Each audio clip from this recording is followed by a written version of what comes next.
craziest bastards I've ever met in my life. I love everyone. What's going on, you crazy bastards? You're back here with Rob Kimball from sonsofwrestling.com for a WWE Raw review. Tonight we're in New Orleans and we're presented by Instagram, obviously. So Cena kicks off the show and comes on out, says everything he has to say. Kevin Owens just had enough, comes out and he feeds the IWC and he says, how about we have something a little different? You've been coming out at the beginning of Raw for about 10 years now. How about something different? So instead of a US Open challenge, we're going to have an NXT Open challenge. And, well, John Cena gladly accepts. And Owens is like, oh, no. Sunday, we're going to fight. But not tonight, not you.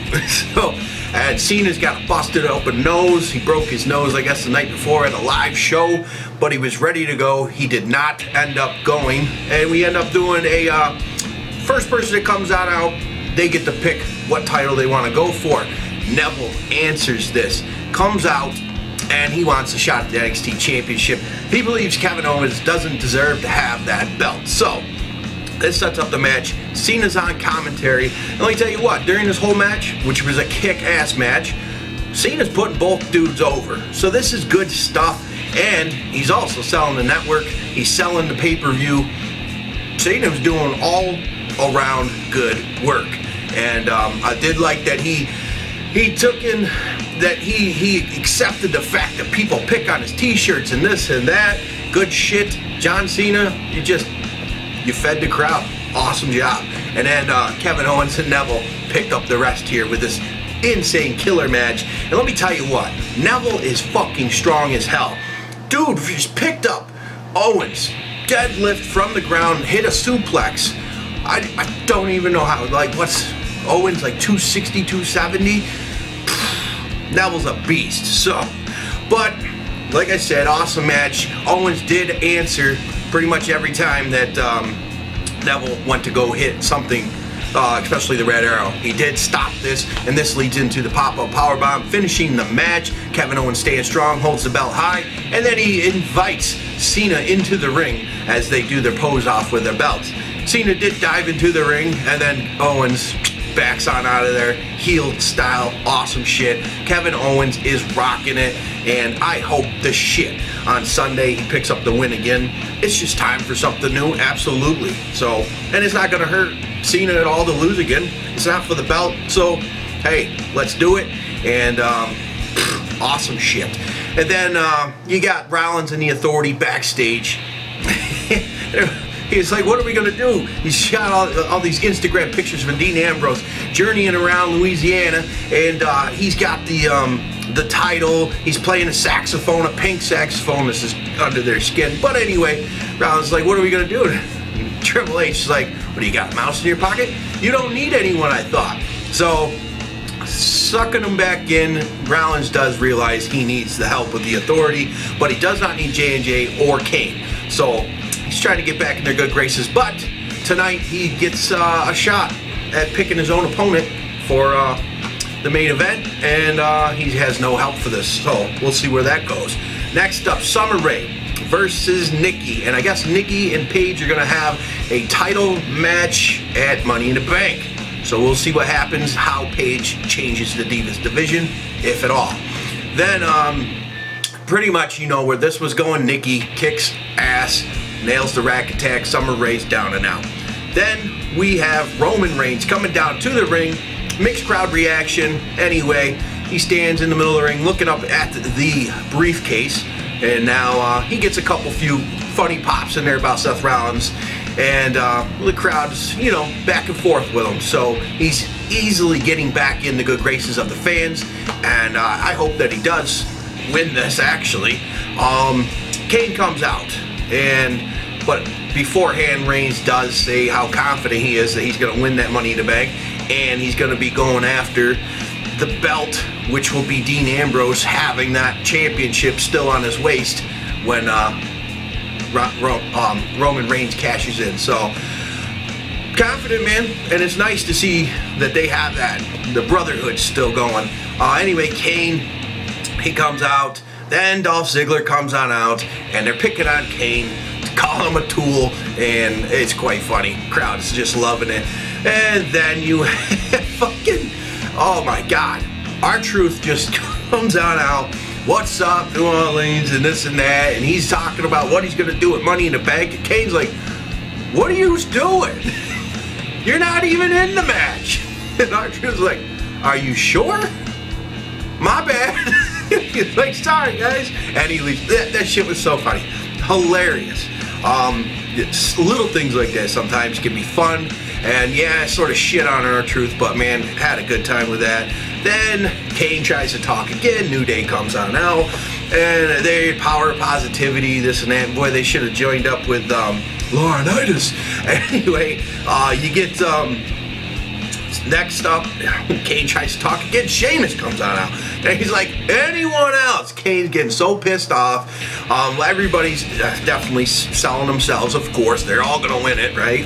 And then he goes, then Kane says, unfortunately, you guys forgot there's 2 more people in this match. One's Neville, the new sensation, and it seemed like when Randy Orton came out and the way Kane introduced him, there was somewhat of an old authority type feel between the two. Maybe it's just because they've known each other forever, obviously, but it just felt that way. Was Randy Orton going to go back after maybe Seth Rollins loses and they kick his ass out of the authority? Some shit, I don't know. We'll see what happens, but you had that brief moment where it felt like Kane and Orton were on the same side here. Anyway, setting up Orton versus Sheamus, and Orton seeks revenge here, and he does this. We get a pretty decent match between the two, brawling, but he throws a chair, get DQ, doesn't really matter, it's not for anything besides I want to kick your ass before Money in the Bank. So that's what happens, and he pops the crowd with an RKO at the end. So pretty goddamn cool. Orton over, but is Orton maybe gonna slide back into the authority? Man, I don't know, but he's over as hell as a face, so we'll see what happens. Then we have backstage J&J. They snap on Seth Rollins. Seth Rollins does not need them, he says. Well, Mercury breaks silence, and he's ready to kick his ass. So it's going to be J&J 2-on-1 handicap match for the main event against Rollins. So we'll see what happens. And then we have Dolph Ziggler versus Kane, and Lana comes on down the ramp, you know, standing there looking all hot and shit. Well, anyway, during the match, Rusev comes hobbling down. I like that they're keeping him on screen, even though he's fighting through an injury. They just don't take him away for 3 months, which this is good. And he backs her into like a corner, but she falls off the ramp and she twists her ankle, and Rusev laughs about it. So during that whole thing, the distraction to Ziggler, he ends up beating a choke slam, and Kane gets the win here. But his main concern is Lana. Absolutely, screw Kane. I'd go running after Lana too. So that's that. And then we have Miz TV. And Miz, I don't know what the hell he's wearing. He always finds some weird Amish prostitute shit to wear.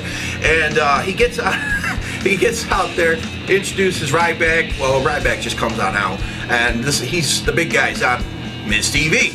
So then Miz is trying to stir the pot. Big Show comes on out, and he said, don't worry, the chair's not going to break. Stop chanting it. That was funny. The crowd was hoping that chair collapsed, but it didn't. Well, you end up getting the two in a little bit of a scuffle. Miz, you know, obviously was pushing for it, and well, he leaves the ring, and then Big Show gets lifted. Shell-shocked the Big Show, Ryback the big guy, standing strong, pumps the crowd, really good shit, and that's the match coming up Sunday. Big Show versus the big guy, Ryback. We'll see what happens. Why does the Big Show want the IC title? I don't know, something new for him. As long as he doesn't cry, we'll be alright. Then we have Los Matadores versus the Wyatt family, I guess. I don't know, Harper and Rowan, and well, of course, Harper and Rowan kick some ass. Los Matadores, when's the last time they won a match? But the one funny thing, goddamn Rowan nails the ball. He goes shooting off the fucking ring into the side barricade like a rocket. That was so funny. Almost as funny as when Bo Dallas knocked into him. That was funny as hell too, doing the victory lap. So it looks like Harper and Rowan back together, standing strong. I definitely think Rowan needed this. Harper, he can go on his own, but they just didn't have nothing for him separately. And we totally forgot all about Rowan's a genius and owning a vineyard and all that shit. So sucks that they started going down a cool storyline and then lost it within 2 weeks. That was a few months ago too. So anyway, Big E versus Titus ONeil, and well, Titus ONeil's kicking some ass during this match, but the New Day outside with all their antics ends up leading to a distraction, and Titus eats the big ending, and Big E picks up the win. So not too bad.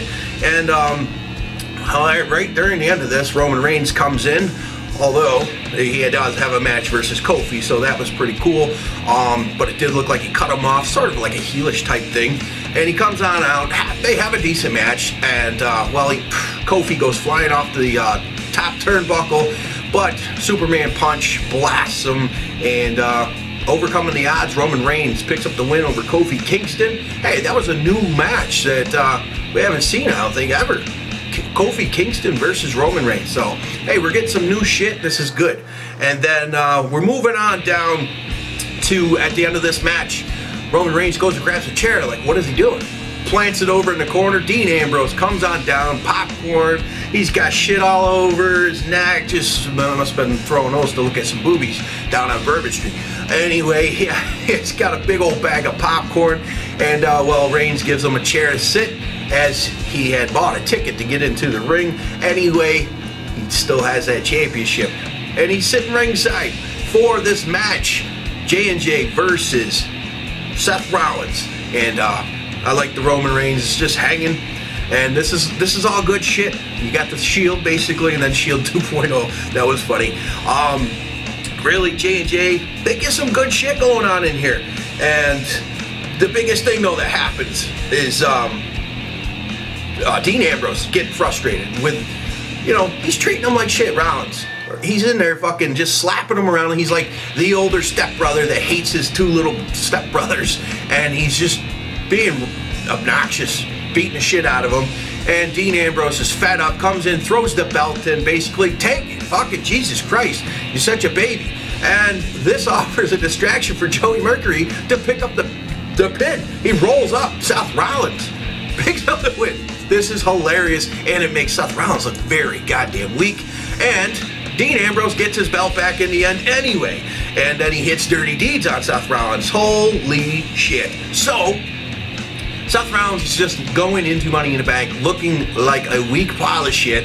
And I think in the end it's going to be the Authority does help him out in any way, or maybe somehow, some way, Dean Ambrose legitimately picks up the championship, which would be awesome in my opinion. We'll see what happens. What do you guys think? Comment down here. And while you're commenting, go to sonsofwrestling.com, click on the t-shirts, and check out the new Owens fight shirt. It's definitely badass, and it's new. So, other than that, awesome shit. Thumbs up to wrestling. Support it, always, no matter what company it is. And I hope you guys had fun. Peace.